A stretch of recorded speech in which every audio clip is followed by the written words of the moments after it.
Full Service Radio is proudly supported and hosted by Simplecast, the easiest way for a podcast creator to publish and distribute audio on the internet. For more information, visit simplecast.com.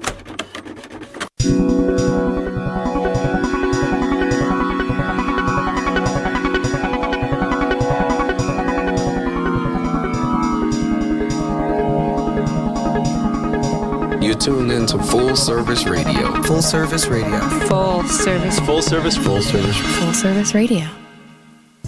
Peace, everyone, and welcome to the Edible Activist Podcast. I'm your host, Melissa L. Jones, broadcasting live from the lobby of the Line, D.C.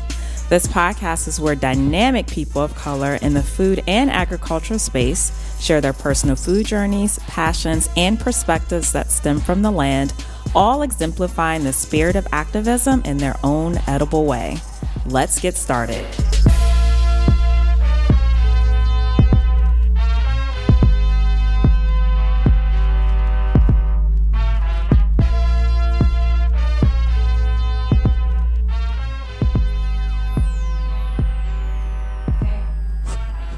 Hey, everybody. Peace and happy Wednesday. This is Melissa L. Jones from the Edible Activist Podcast. I like to say the best podcast on the planet. I'm going to start saying that for my intro after the intro. So guys, I have a really great guest on the show who I'm really excited about because I've been stalking them since forever. And we're just now meeting in person. I love my life. I love my job. So I have Niraj Ray of Cultivate the City. He is an international pioneer of urban and rural vertical agriculture. From his background garden in Daytona Beach, Florida, to vertical gardens for underserved schools in Washington, D.C., and strawberry farms in Maharashtra. I probably botched that up. Maharashtra. Shtra. Okay. Yep. What he said, guys. India. Okay. Maybe I should have just said India. Niraj is intent on finding innovative and sustainable ways to bring fresh produce to communities that need it. He is an educator and agricultural expert with a mission to transform urban food deserts into thriving local food systems. And Niraj has a ton of degrees behind him that you'll learn later. I'm not going to spell them all out. Just know that he has studied science, environmental studies, ecology, all that good stuff. But we're going to talk about that in a bit, right? Mm-hmm. So welcome to the show, Niraj. Well, excited to be here. Thanks for having me. Thank you. I love your energy already, man. Seriously, like I said, I've been following you guys for quite some time, have never been to your space. So I'm just glad to have you here. Well, I'm glad to be here, and you're always welcome to come out to any of our spaces all around the city. I have so many field trips to go on, guys. It's not even funny. Seriously, I just need to start a list. So for today's show, you all, for those who actually listen to the show, you know, you're no stranger to how the format goes down. So we always get an opportunity to learn a bit about our guests. So we're going to learn about Niraj's personal journey in this space.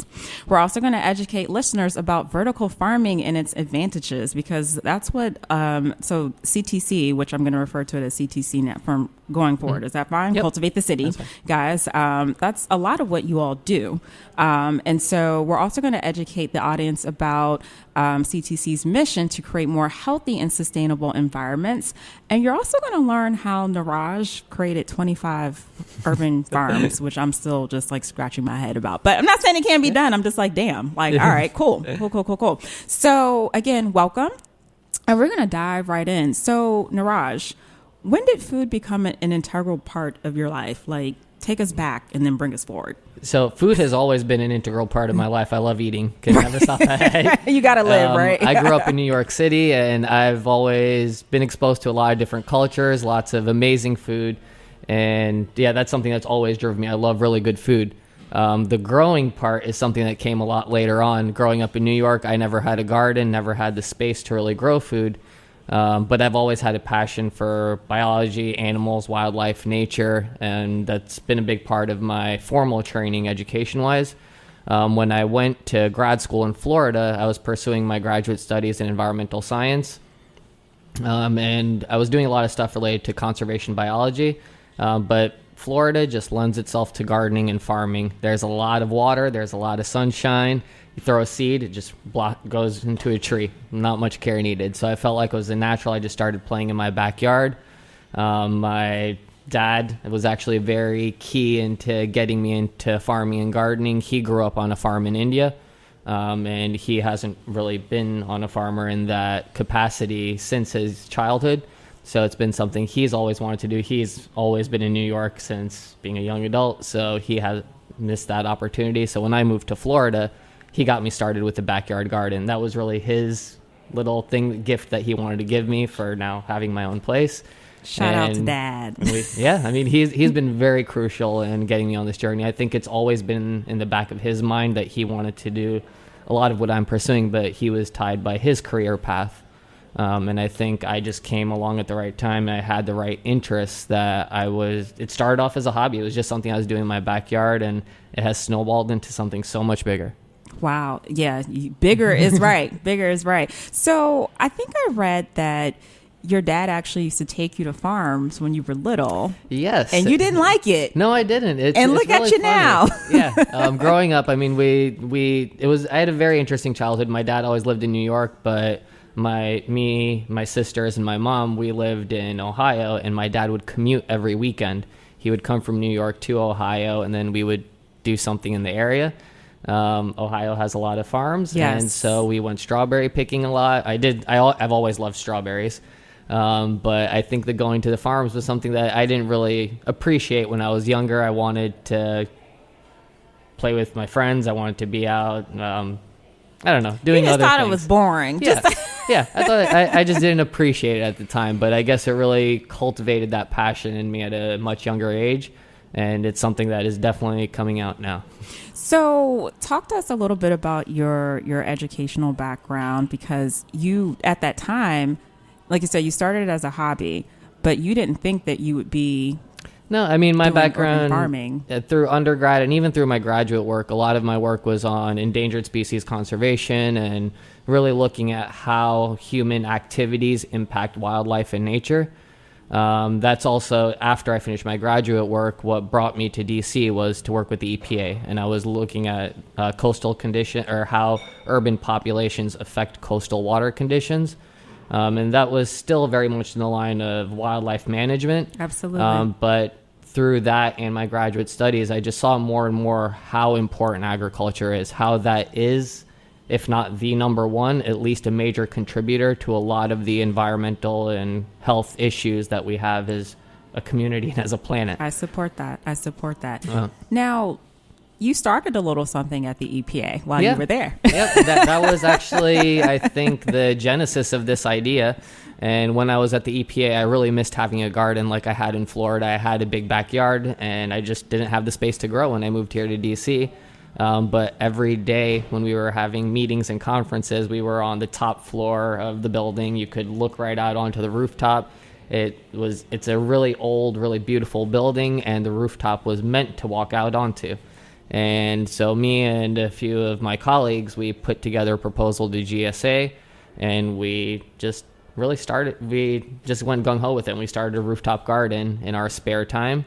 And it's something that I just enjoyed. I went out there during lunch. I went out there after work, and I was just getting amazing, beautiful strawberries. And that's what really just started, how can I do more of this? And I had colleagues and other people approaching me, asking me to build gardens for them or help with school gardens. And that was the next step. After building the garden at EPA, I got involved with a local school garden. And I think, I think we do touch on that a little bit later on. Yeah. So at this rooftop garden at the EPA, was it an edible situation? So you can just like go out there and just like pick your own and just like nibble here and there, or what? Did you create a CSA out of it, or it's just a beautiful green space where you had access to vegetables and just...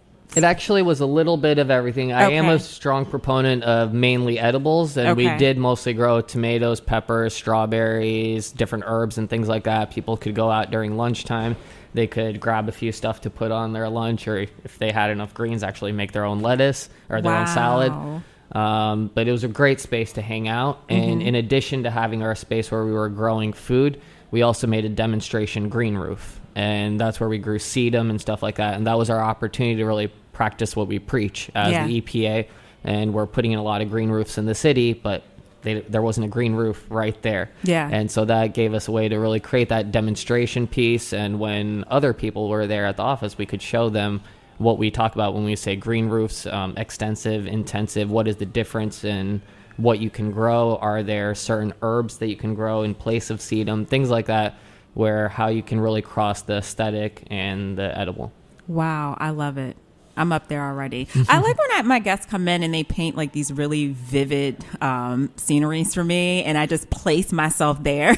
That was by far one of the most gorgeous garden spaces I ever had access to. I mean, it's overlooking the mall. You could see the Washington Monument right from there. I have some beautiful shots of my strawberries with the monument right there in the back. Should we just call you the Strawberry Man? Because you I said do love strawberries yeah. about 5. You really do love That's strawberries. what a lot of people, I mean, I love growing strawberries. This weekend, we have about 50 volunteers coming out. We're planting 2,000 strawberries, getting ready for the year. Wow. I feel strawberries are one of the easiest and best ways to engage people in urban farming. I'm not selling strawberries. You just say strawberry and people want them. As opposed to kale, lettuce. Like, I love kale and lettuce. Like I do love absolutely. leafy I greens do and everything. too. But I guess strawberries just sound fun. It's a tougher sell, I think. And with it's family. Definitely. You know, you think of like bringing, especially if you I've been to like pick your own strawberry fields, and you have the whole family out there, little kids running wild, and they got berry faces and everything. It's got red oozing out. Right, red oozing out. But they're not easy. Well, maybe for you. I need to introduce you to my mother who has failed at growing strawberries. And actually the one or two that she did have, the squirrels would just come and like get them. Yep. Yeah, she's probably listening right now, so she's going to want your information. We'll definitely give her some key tips. Yeah, strawberries, if you treat them the right way, they are very easy to grow, and they're the perfect crop for an urban farmer. Yeah. Like blueberries, raspberries, a lot of other fruits that we enjoy, they need a lot more space. Strawberries are compact growers. They really don't get more than 10 to 12 inches tall, so you can stack them up vertically, and so they really lend themselves to growing in an urban space. A lot of other fruit is much more difficult, and that's another reason why we concentrate on strawberries. Absolutely. I love raspberries just as much, but I can't grow as many raspberries. Not everyone can set up a raspberry garden in their backyard, but strawberries you can do just about anywhere. Yeah. Now, do you ever, I know we talked about, your dad growing up on the farm, and he left like when he was really little, like maybe 4 or 5. You hit that on the nose. I don't know how you knew that, but yeah, he was fine when he left. Alexia would tell you I do my research, and I pretty much stalk people before I bring them into the studio. At least I try, for the most part. No, and I did read that. And so now, did you also ever go back to India and grow there? Yep. Okay. So that was part of, so when I finished my graduate work, and I guess we're kind of jumping around a little bit here, but when I was playing around in my backyard, my dad set me up with just a prototype vertical system that I started toying with growing strawberries. Oh, wow. And when my thesis work for my graduate work, it was looking at whooping cranes specifically and endangered species management of mixed use areas. And so I went to India to present my thesis work at a World Wildlife Federation conference. And I was in a biointensive area. There were a lot of farmers in that area because, it's just the synergy of things. Right. In addition to my talk on endangered species conservation, I also just did a small 10-minute talk on the vertical farming that I did in my backyard. And from that, I connected with farmers locally. And that's really when I was mentioning that I started working in Maharashtra with farmers there. That was my foot in the door there, where I met a farmer. He was interested in what I was doing. His family had farmed strawberries for the past 4 generations, but they had done it with more traditional practices. Okay. And so we piloted a 1/4 acre the first year. Now he's up to about 20 acres, I believe, using that same method. He's using 90% of the water, or 95% of the water that he was using previously. He's quadrupled his production. And most importantly, he's farming less space. I think later on we're going to touch on sustainability. For me, sustainability is a concept that we're pretty familiar with, and keeping generations present from one generation to the next. Right. I think we're really focused on regenerative practices. Right, absolutely. And I think that form of vertical farming, if you can produce on 1 acre what you're previously producing on 20 acres, that doesn't mean you cultivate 20 acres. That means you cultivate 5 acres, and now you have a buffer zone for nature. And that's what we've really forgotten, where we really rely on nature to absorb a lot of the environmental maladies that we can't really, for example, flooding. I think that's probably the easiest one. Yeah. Where during the monsoon season in India, there's a lot of rain. Yeah. And if you have areas completely developed, it makes it very difficult for that water to infiltrate, and you have lots of flooding. Exactly. So if you're able to create a 15-acre wildlife buffer zone, not only are you promoting more wildlife, pollinators, nature, but you're also preventing your 5 acres from getting wrecked. Wow. Yeah. And so things like that, where I think by building more regenerative practices into farming, that's how we can and really make farming more productive.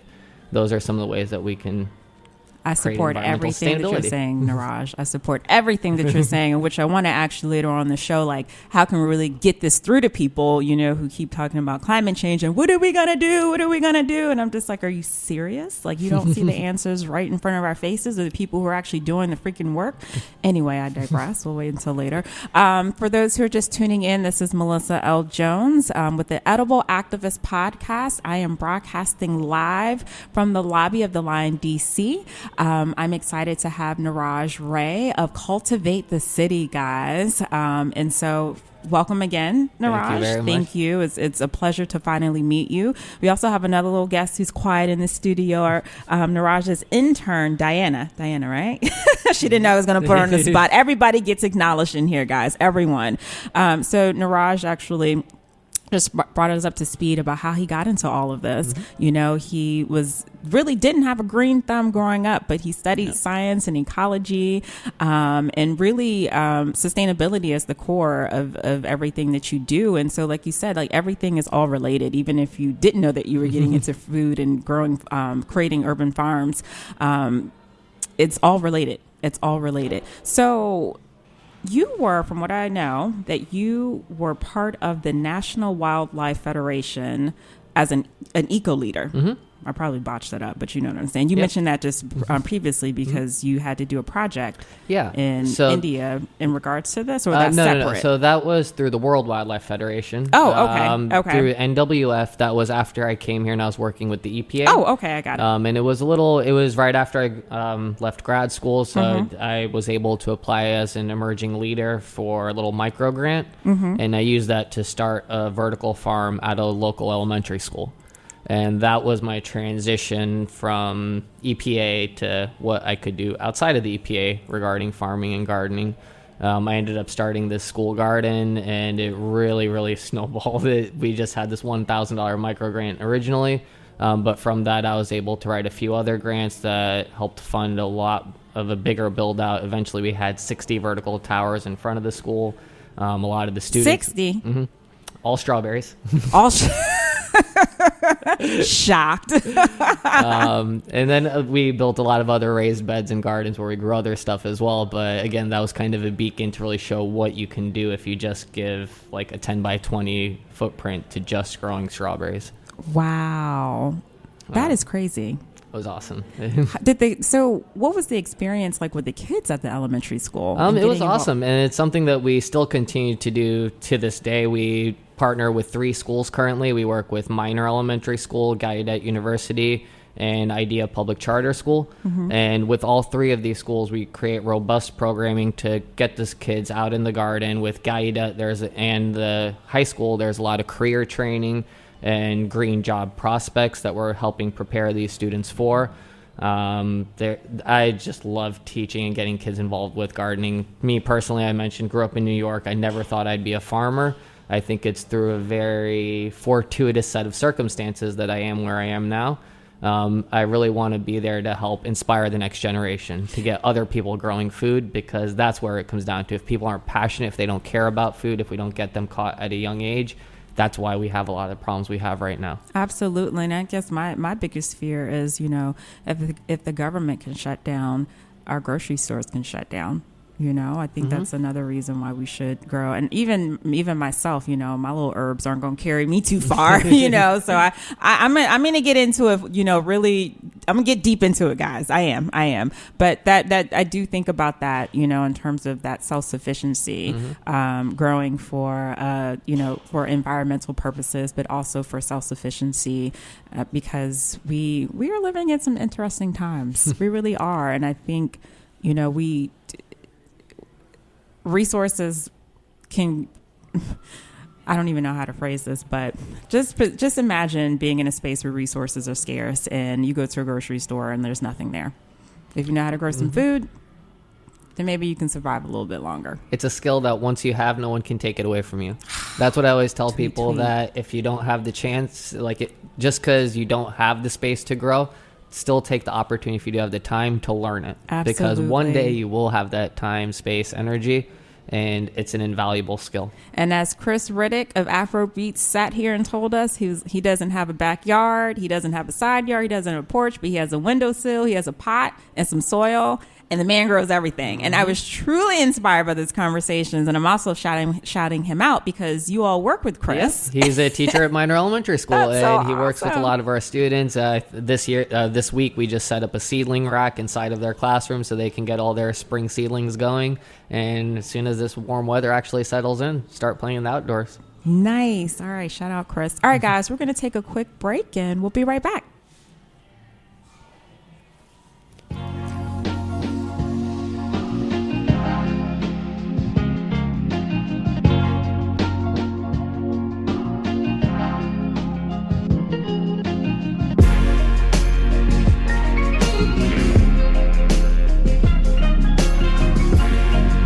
You're listening to Perfect Day, produced by Artists Authentic.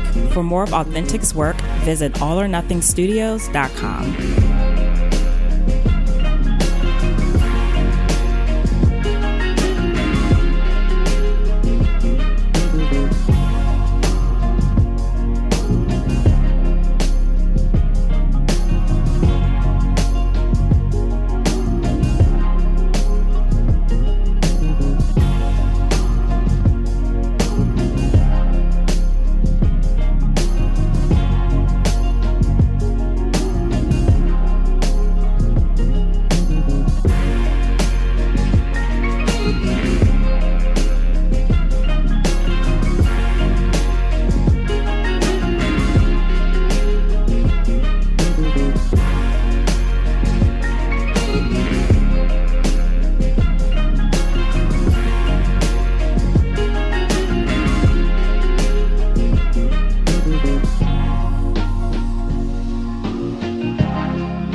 right, welcome back, everyone. This is Melissa L. Jones with the Edible Activist Podcast, broadcasting live from the lobby of the Line DC. I've been chatting with Niraj Ray of Cultivate the City, and I'm just blown away already. I guess I'm just geeking out because I've been following him since forever, him and his lovely team, and I'm just excited I get to meet you. So excited to be here. This is the beginning of an awesome relationship. So it is. It really is. So Niraj is AKA the Strawberry Man because he left, for those who are just tuning in, the man loves strawberries, okay? He can grow you some strawberries. But he has this wonderful organization that we're going to get into called Cultivate the City. And no brainer, Cultivate the City, I'm sure. How long did it take you to come up with the name, Niraj? A little bit of brainstorming. I think I just fell into that name when I had a couple of other names I was considering. Mm-hmm.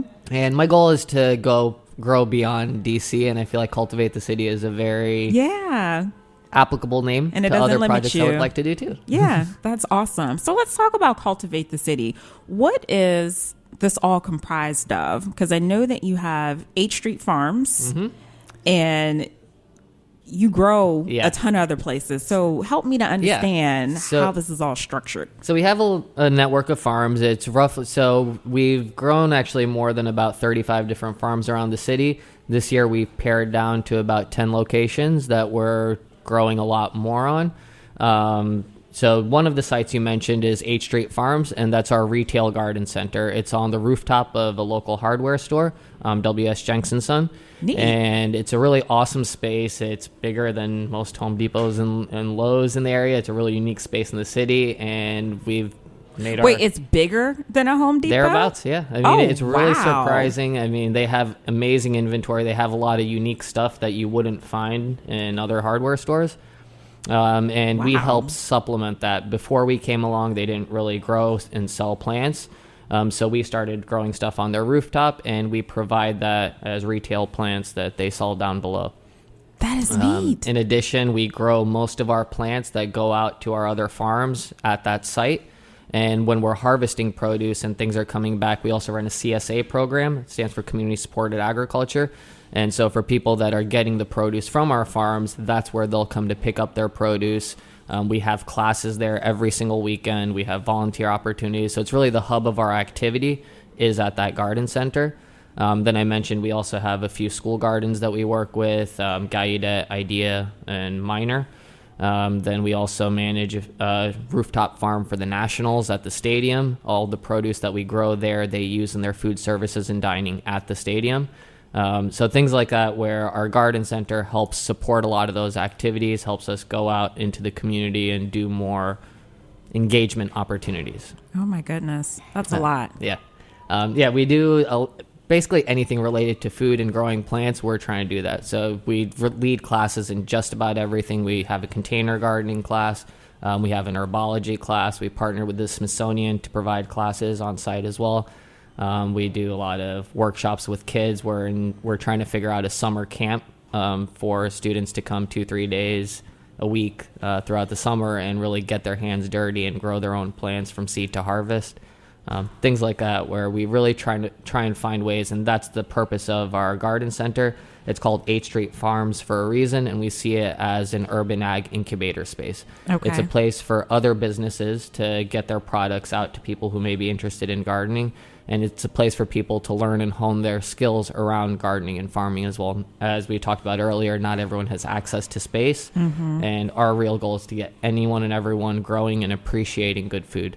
That's a lot of our mission, I think, is to get people to value good food and the effort that goes into it. And normally for farmers, it's really hard to make a living just growing Yes. food when you're competing with regular grocery store prices.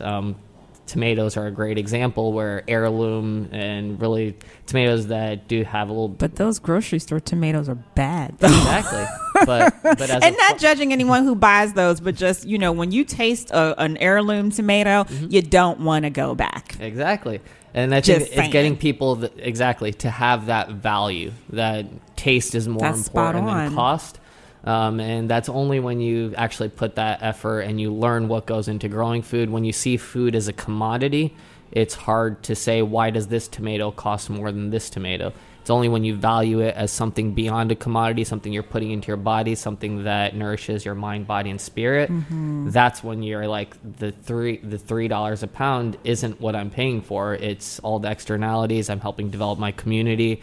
I'm nourishing my body, as opposed to this $1 a pound, which is poisoning the earth. Or I don't know. I don't want to put anything against those farmers, because they're trying just as hard. Absolutely. This is a non-judgmental space, but no, I absolutely, I'm going to root for the heirloom tomato any day, but it's a process for everyone. So I like that, like you said, your mission is, to get people to value good food, and that's a process. You got to meet people where they are. Exactly. It's a process for everyone. So gosh, you guys sound like you do a lot. You need some help? You want me to come volunteer? Anytime. So Niraj, sometimes I, invite guests to define a couple things for me, and just all full out in transparency. There are a few words that I'm stepping away from using. And one of those is urban agriculture for my own personal reasons. And I still use sustainability, but it's so relative and people define it whichever way they want to define it. And it means a million different things. So in your opinion, your perspective, how do you define urban agriculture, urban farming, and how do you define sustainability? Because I know especially sustainability is at the core of what you all do in terms of the techniques that you use to grow, to cultivate your green spaces. So I'm just interested in how you define those two terms. So on a very basic level, I think urban farming and urban gardening is growing in an urban space. Where there isn't as much access to large tracts of farmland and really specialized crop growing, be it herbs, leafy greens. If you're doing a field of potatoes, that may not, and who knows, maybe someone has found the ability to do a field of potatoes in the middle of the city. Well, Dr. Min grows rice, so anything's possible. I bought some, I know. So I think it's just being in a place where traditionally farming hasn't happened. We see farming in rural spaces, and I think there's many. Urban agriculture can be balcony gardening, it can be indoor windowsill gardening, it can be sprouts. It can be just about anything, but as long as you're growing food, it's urban farming, I think. Okay. And what about sustainability? So sustainability, that is definitely a buzzword that is tossed around a lot. I think, as I mentioned earlier, we're more focused on, I think, regenerative capacity. Yes. But sustainability is really creating or minimizing the use of extractive resources. And that is something that we take to heart in all of our farming. One thing that we use ubiquitously in all of our soil and gardening mixes is coconut coir. I don't know how many of you guys out there. Coconut coir. This is a first for me. I've never heard. It is probably Educate me, Niraj. Educate us.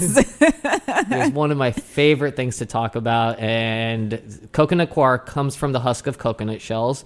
It's a it's a resource that grows very readily around the planet. There are entire landfills in the Bahamas and the Caribbean and Mexico and Brazil that are just coconut shells. It's a very easy resource to turn into a hydroponic growing medium. Peat moss is what a lot of you guys may be familiar with. It's the traditional soil-less mixture that a lot of nurseries and gardens use. Peat moss is a very heavily extractive resource. It comes from the bottom of wetlands, and to actually get it, you have to dredge the entire wetland, you have to bring in heavy machinery, and you're destroying an entire ecosystem to get it. It's not renewable in our lifetimes. It takes about 2,000 plus years for nature to make peat moss. Okay. So it's something that over time we're diminishing the resource. Okay. Coconut coir is the exact opposite, where it's a waste product, and if we don't turn it into something, it's going to fill up landfills. This is something that we can turn it into an awesome resource that can really expand vertical farming and urban farming to another tier. I love using it for multiple reasons. One, it's very versatile. You can use it not just for gardening. We also use it for vermicomposting, for growing mushrooms, for just about anything related to that. Commercially, they use coconut coir to clean up oil spills. I did not know that. Yep, it's very absorbent, and it absorbs oils. And so for kids that don't like getting their hands dirty, this is a game changer, because you can't get your hands dirty. You can have your hands in it all day long. You just rub your hands afterwards, and everything just flakes off, and your hands are a little bit soft, and they smell like this beautiful, rich earth. Right. But there's not a single bit of dirt on you. So it's really amazing in that capacity. Kids love it, not just for that reason. It comes in these little blocks that you add water to, and then it expands kind of like one of those magic towels. So kids love doing that and then kind of digging at it, fluffing it up. And most importantly, kids love to water plants. Yes, they do. The coconut coir, you cannot overwater your plants. It drains very easily. And then if the plant does have legs that are sitting in water, it'll wake up that water again as the plant needs it. A lot of self-watering soil mixes are 75% coconut coir. So we're just kind of cutting that out, let the kids go at it with watering the plants, and I don't have to worry about them drowning. That was a really big differentiator for us last year compared to a lot of the farms in the area. Okay. There was a lot of rain last year. And a lot of farmers were just inundated and their crops didn't produce as well. For us, it wasn't as big of an issue because our plants, they're mostly in pots, and all that extra water just drains out, and then they wick it up as it needed. Yeah. I remember going back to strawberries because Niraj was our strawberry man. But I remember picking strawberries with my mother maybe a year and a half ago or something. And I remember it was one year when we had got a lot of rain, and the strawberries weren't good because they were mushy, and it tastes like water. They didn't have any flavor. Yep. I learn something new every day. Oh my gosh, you guys just make me so smart. I swear you do. I swear you do. So 25 farms, urban farms, urban gardens. When, how? It's been a process that's kind of evolved over the past few years. Cultivate the City is now about 4 years old. So every year we've kind of expanded more gardens. We have more under our purview. Every year we try and create a couple new gardens and really get more community members engaged in farming and gardening. We try and have our gardens as much as possible be public spaces that other people can come out to learn how to grow food at. There's a couple where our hands are tied and we can't have it be as public. But that really is the crux of wanting to develop this many farms and eventually give them back to communities and the places where we're creating these gardens for, so that way they learn how to grow and they're now the champions of that space and getting more people involved. Absolutely. And it takes a village, right? So it's not just you, Niraj, it's you, and you have a team of folks and volunteers and interns who all just come in and get their hands dirty or not dirty. Well, it takes all sorts of folks. That's one thing I talk about a lot with urban farming, and I work with a lot of interns and people who want to figure out their space in urban farming. My background is in integrated environmental science, and I think for any truly sustainable environmental solution, it has to be a multidisciplinary perspective. You need people with an art background, you need people with a web development background, you need someone who's good in law. There's so many things that really make, in order for urban farming to be at the tier that we want it to, it needs everyone's input. It's not just farmers. It's not just gardeners. It's not, and it's not a linear thing. So I'm so glad you said that, because it takes different folks with different skill sets and different backgrounds. That's for anything, to be truthfully honest. Any and everything. I'm so glad you said that. I just want to touch on another, when we were talking about sustainability and we were talking about some of the techniques that you use. I was reading about how you all use almost close to 100% of stormwater. It depends on the time of the year. Okay. So this time of the, still though, we're just getting to that time of the year where we can start collecting water again. Okay. When it freezes, we can't, because we use a lot of irrigation systems. It'll just destroy the irrigation system if it freezes. But one really unique thing we do on our rooftop, it's not even stormwater. We have the HVAC units on the rooftop of the hardware store, and those guys pump out water. They take care of, they're controlling the air inside the whole building. And during the middle of summer, we're getting about 400 gallons per day. Wow. So we just have reservoirs set up. We're collecting all that water. It's highly purified water. For a lot of other hydroponic and indoor farms, they pay a lot of money for water filtration systems, and we have that. Just if we didn't do that, it would be leaking out, and it would be stormwater. So that's something that I hope to do a white paper on, or collaborate with other partners and really turning that. And I think that alone makes urban farming even more attractive to a lot of the developers and people in this area, that any apartment building that goes up in this space, they will have an HVAC unit on the rooftop that is going to leak water, and why not capture that water and create an amenity for residents? Wow. Let me know when that white paper comes out. Yeah, we'll do. All right, we're going to wrap up in just a few minutes, but I'm just really intrigued by all the vertical farming techniques that you all do.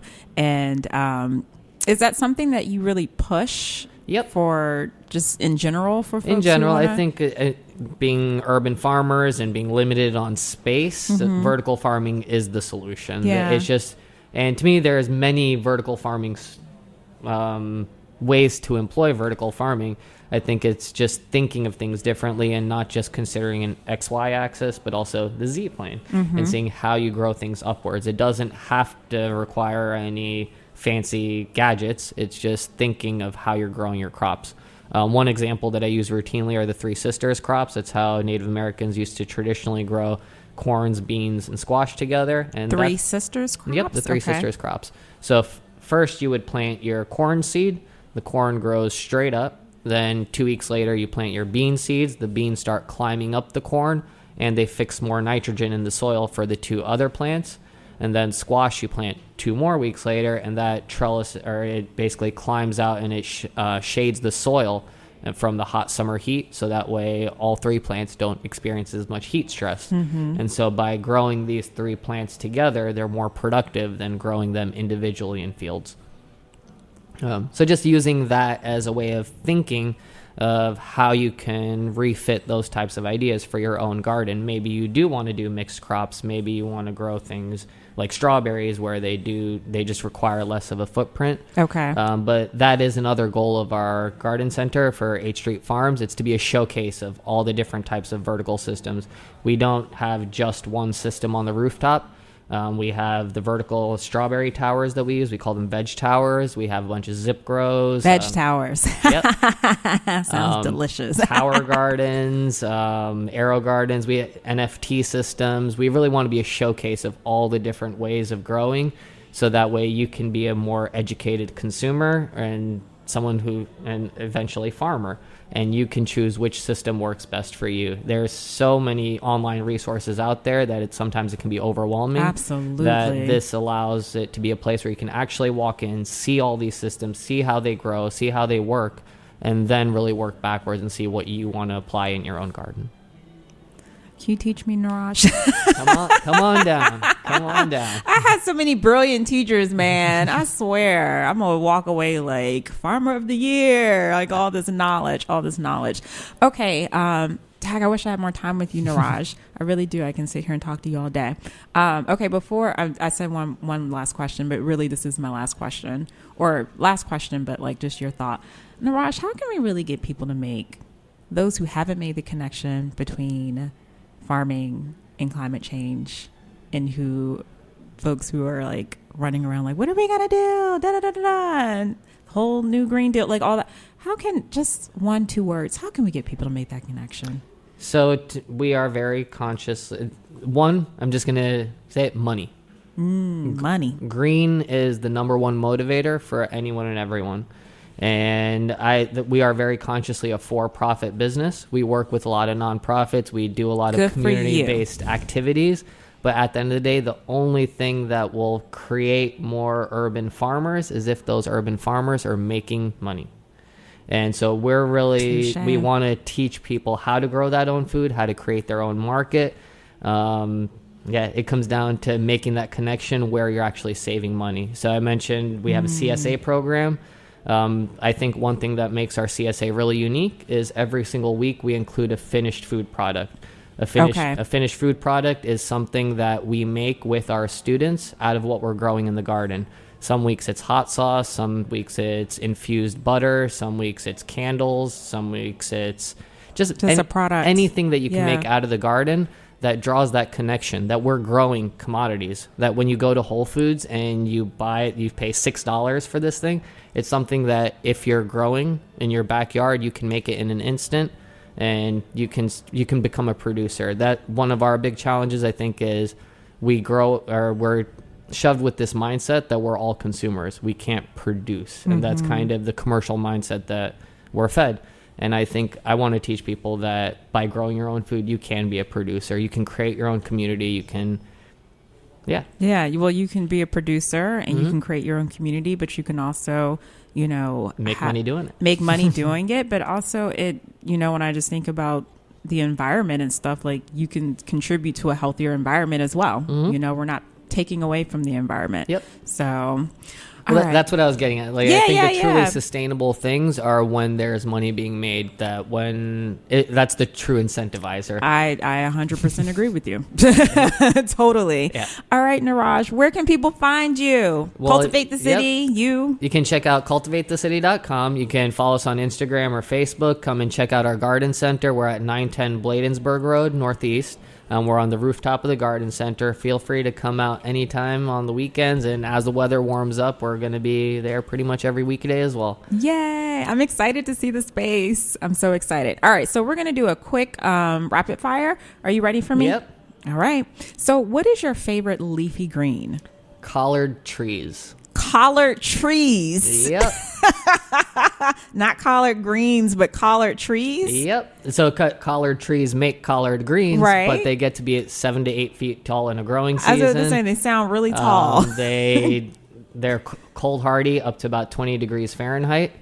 So they last here pretty long, and they propagate by cuttings instead of from seeds. So they're really unique plants. They're beautiful. They get this purplish hue that then turns green, and they're delicious. They have this sweetness to them. I love when I get first-time answers or responses.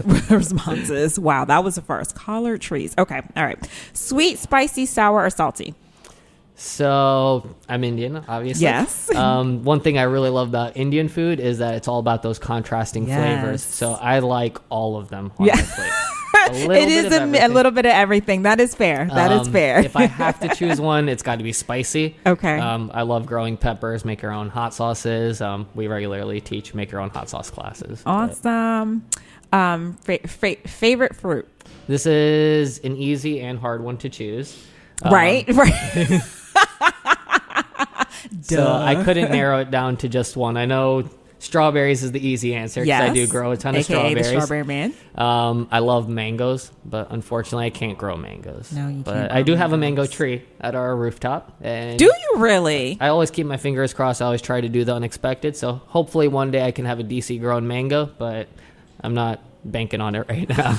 So I have family in Florida, and they have mango trees. And let me tell you, Nice. All right. The third one is passion fruit. And that's one I do grow here. And I was just stupefied the first year that I was able to actually produce them here. But it's a gorgeous, beautiful plant. And you can use the leaves and the flowers and the fruit. So it's a great plant to grow here. Oh, my gosh. All right. So what's cooking in your pot these days? Literally. So it's not really technically cooking. Okay. But we're getting into salad season. Okay. All right. So Great. tons and tons of salads and greens, and we just have lots of lettuce, mustard, kale, all that stuff coming in. Spicy greens too. Oh gosh, I love a spicy green. What I tend to do with all of my leftover greens is I make brassica chips. So most people are used to kale chips, and that's the easy one, but you can do it with any brassica. I tend to like making collard chips. I mentioned I like the collard trees. Do you use like a dehydrator, or I use a dehydrator. Okay. You can use an oven as well, but you got to watch it very, very closely. Yeah. The dehydrator allows a little bit more leniency. But I like making the collard chips more than the kale chips because it's easier to make actual square pieces or make better use of the space. With the kale, it's just kind of ruffled and all over the tray. Oh my gosh! But yeah, I love kale chips. I have so many offline conversations with Niraj. And lastly, one way someone can channel their inner edible activism. I would say grow food. We've talked about it a few times, and I think taking any opportunity you have to grow food, if you don't have the space, get involved with what's happening locally. There's a lot of amazing gardens and programs here in DC around education and growing really unique food that, as I mentioned earlier, this is a skill that you'll never lose. It's kind of like learning how to ride a bike. Taken away from you. I love it. I love it. Even if you don't need it now, who knows when those times will come when you will need to know it. You're right. You're spot on. Well, thank you again, Niraj. No problem. Thank you for having me. Absolutely. This has been fun. All right. Thanks, everyone, for tuning in. We're here live on Full Service Radio every Wednesday at 11 a.m., and you can access each episode after it airs on iTunes and Spotify. You can also catch today's show on fullserviceradio.org, which is also home to some other really cool podcasters, so check them out. Follow me at Boo Talks DC on Instagram, Facebook, and Twitter. Are you an edible activist? I'm sure you are. Come join me on the show. I would love to feature you. Just shoot me a DM on Instagram. Thanks and have a wonderful day. Peace.